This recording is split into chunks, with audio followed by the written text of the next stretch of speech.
জন্ম নিবন্ধন এটি শুধু নাগরিক অধিকার নয়, পুরো জীবনের নানা ক্ষেত্রে এর গুরুত্ব অপরিসীম। অথচ এই জন্ম নিবন্ধন কার্যক্রমে ব্যাপক মাত্রায় ডিজিটাল জালিয়াতির প্রমাণ পাওয়া গেছে ব্রাহ্মণবাড়িয়ায়। সদর উপজেলার বুধল ইউনিয়ন পরিষদের জন্ম নিবন্ধন কার্যক্রমে এই জালিয়াতি ঘটে।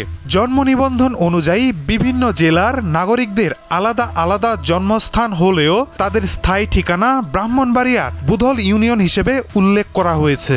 বিদেশ গমন ও বিয়ে সহ নানা প্রয়োজনে বয়স বাড়ানো বা কমানো সহ বিভিন্ন কারণে মোটা অঙ্কের অর্থের লেনদেনের ঘটনাও ঘটেছে।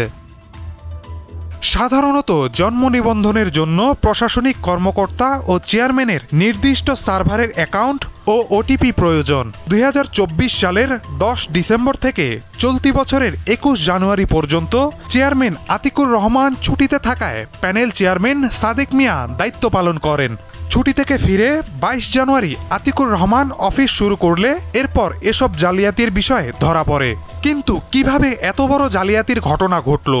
উনি আমাকে প্রথমত মোবাইলে হোয়াটসঅ্যাপের মাধ্যমে আবেদন নাম্বার দিত, আমি শুধু প্রিন্ট করে দিতাম। হোয়াটসঅ্যাপে আবার পিডিএফ নিয়ে নিত, আর অন্য কারোর সিগনেচার নিত না।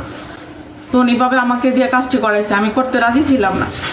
উনি যখন আমার ভরসা দিচ্ছে যে আমি তো জবাব দিয়ে করবো, এটা তোমার কোনো কিছু যায় আসে না, এভাবে আমি করতাম আর কি।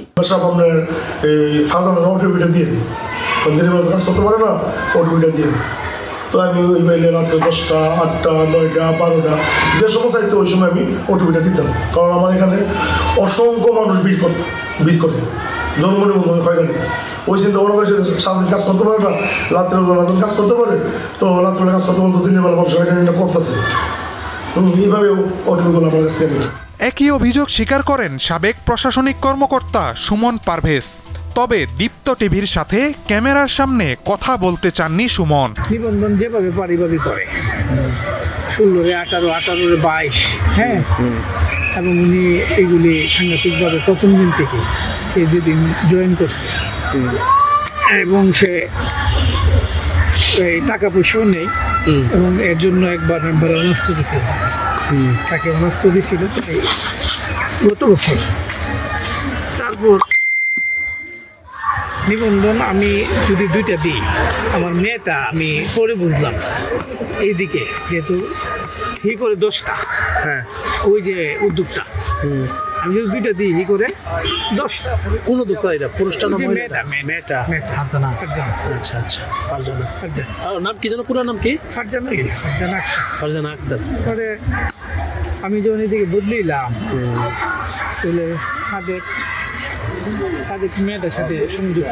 অভিযুক্তদের বিরুদ্ধে জেলা প্রশাসক বরাবর চিঠি দেওয়ার কথা জানালো ইউনিয়ন চেয়ারম্যান। আমার ইউনিয়নের বাইরে কোনো জন্ম নিবন্ধন ইস্যু তো প্রশ্নে আসে না, হওয়ারই কথা না। এরপরে জেলার বাইরে যেগুলো হয়েছে আমরা যেটা জানতে পারছি, বয়স যা কারো 18 আছে, সে 21 করে বিদেশ যেতে চায়, ওইটা হয়তো এই সুমন পারভেজের মাধ্যমে সুবিধা নিয়েছেন। এই যে ভুক্তভোগী, এটা বাংলাদেশের শুধু যে আমার এলাকায় কিংবা আমার ইউনিয়নে হচ্ছে তা না, এটা ওভারঅল সারা বাংলাদেশে ইউনিয়ন পরিষদগুলোতে কিছু একজন দুষ্ট চক্র আছে, তারা এটা করছে। তো এর বিরুদ্ধে যখনই আমি এটা পেয়েছি, সাথে সাথে আমি তদন্ত দিচ্ছি। সদর উপজেলার যে নির্বাহী অফিসার আছে তাকে তদন্ত দেওয়া হয়েছে। যদি প্রমাণিত, তার বিরুদ্ধে সর্বোচ্চ লেভেলের শাস্তি নিশ্চিত করা হবে। ভবিষ্যতে জন্ম নিবন্ধন সহ বিভিন্ন স্পর্শকাতর বিষয়ে আরও সতর্ক থাকার আহ্বান জেলা প্রশাসকের। মাহিদুর রহমান, দীপ্ত, বার্তা কক্ষ।